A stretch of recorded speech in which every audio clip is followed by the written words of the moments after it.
start off with a question. And the question is, what is the most valuable and most important work that you do? And this is kind of a trick question, but the answer is thinking.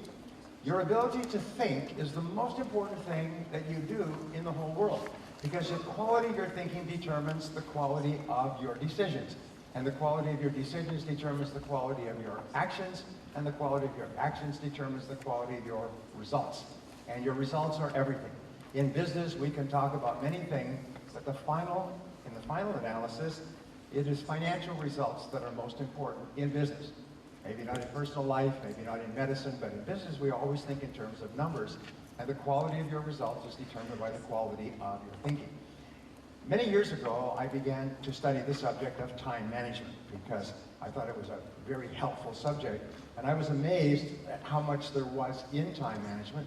I then produced programs and books, and my books on time management are now the best-selling in the world in 40 languages. But what I learned was a concept, and the concept was called consequences. Consequences, I found, is one of the most important words in our world.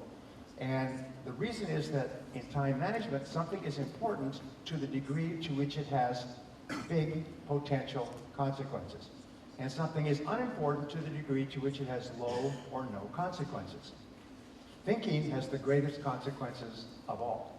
In fact, if you look at people who are successful and people who are unsuccessful, successful people do things that have greater long-term consequences. And unsuccessful people do things that have low or no consequences.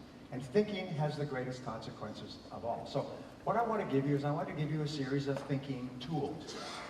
At Harvard University, they did an interesting study over a period of 50 years to find out why some people moved up financially in their lives and why some countries move up financially. And what they found with regard to people is that it had to do with vocabulary. And a wise man once asked me, what is the purpose of words in human life? And people said, well, to communicate.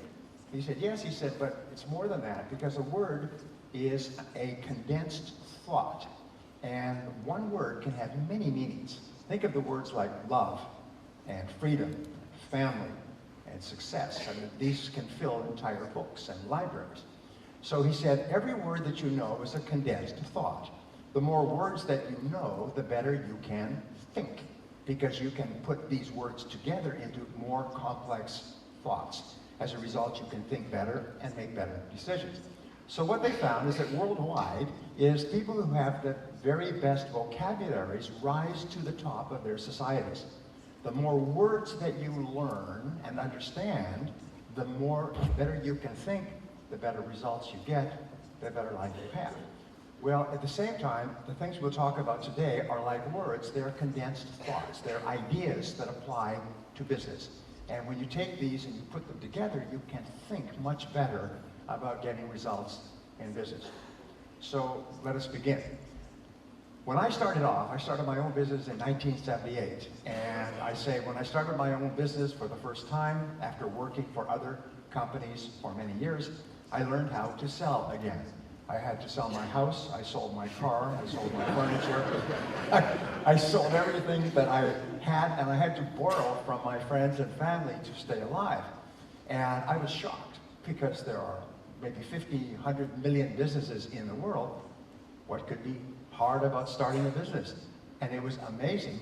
What I learned is every new business startup starts off with great hopes and then immediately goes into a dive, like an airplane diving toward the ground.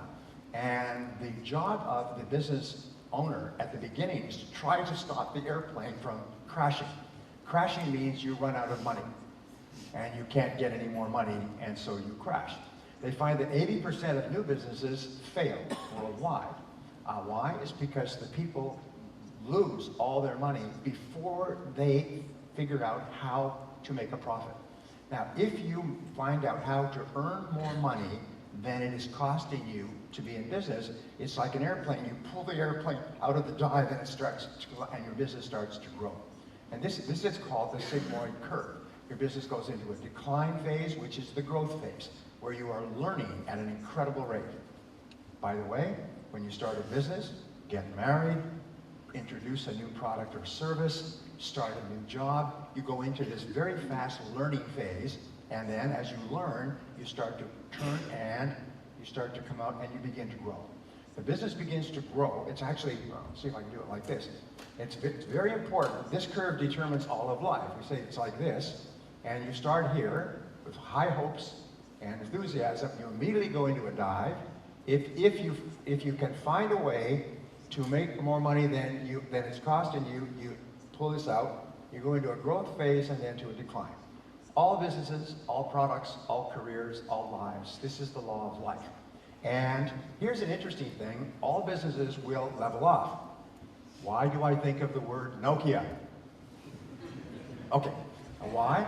It's because Nokia went through its growth phase, its learning phase very rapidly, began to grow, became one of the most popular phone companies in the world, the miracle of technology, and then for various reasons they flattened out and began to decline. Once this decline begins, by the way, it is very hard to turn around. It's like an aircraft that runs out of fuel. It starts to die.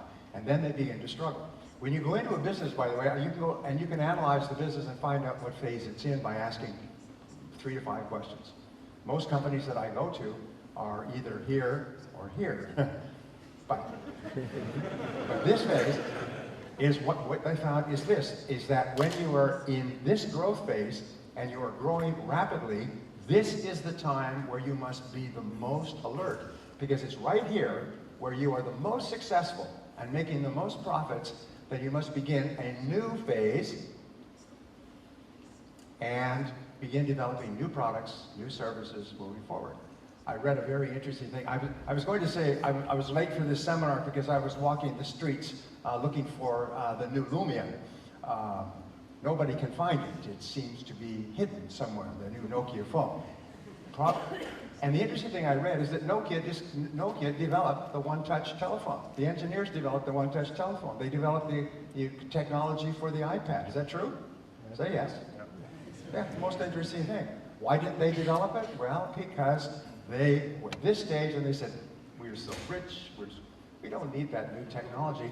Besides, they said it might take away from our existing business. A major reason that businesses fail, by the way, is they do not want to develop a new product or service because they're afraid that it may take away from their existing products or services. And then they think no one else in the world will come up with this. Kodak developed digital photography in 1986. I was speaking to a senior executive of Kodak, and they went up and said, we have digital photography. I said, no, it will take away from the film business. So you go back to your laboratory and you work on something else. And so Kodak is now bankrupt, and other companies are making a fortune on digital technology. Kodak was first. Nokia was first. Drives you crazy. So, starting a new business, here you are, and then this is where you want to be. And at this stage, you must say, now, what is going to be my new product, my new service? Gillette Corporation, the ones that make the razors, they say their goal is to put themselves out of business every 2 to 3 years before their competitors put them out of business. Develop a new product, a new service, a new technology. And today, we have to be very, very fast because things are moving so quickly. So your question is, where are you? The interesting thing is that 90% of businesses started by people with business experience succeed. Very, very high success rate if you have business experience because you can go through these curves very quickly. And I'm going to give you some ideas that help you to get to here. This is where you want to be. Growing, high profits, great future, wonderful prospects. Is that a good goal? Say yes. Yes. So the most important thing that you do is thinking, and the more thinking tools you have, the better you can think, the better results you can get. So second question is, what is the most important part of this conference? Well, the answer is what you do afterwards. It's what you do afterwards. It is the actions that you take. And one of the most important things that I've learned is that successful people are intensely action-oriented. They're always thinking in terms of taking action. Unsuccessful people tend to be more passive, and they wait for things to happen. And they have reasons not to take action. They have always reasons to wait and to procrastinate. But leaders are very action-oriented. Now here's an interesting discovery for me, is that when you take action, the fact is nothing works. At least it doesn't work the first time. And sometimes it doesn't work the first 5 or 10 times. But you have to take action. We say that leaders do not like to fail, but they recognize that failure is indispensable. You cannot succeed without failing. So they're willing to take action, and they say take action, get feedback, correct, and take more action.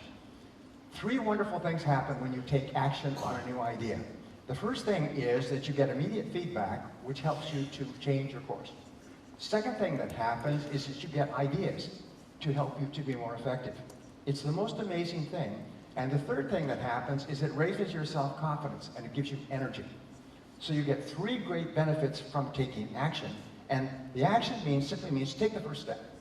If you have an idea, take the first step. The first step is the major difference between success and failure in life.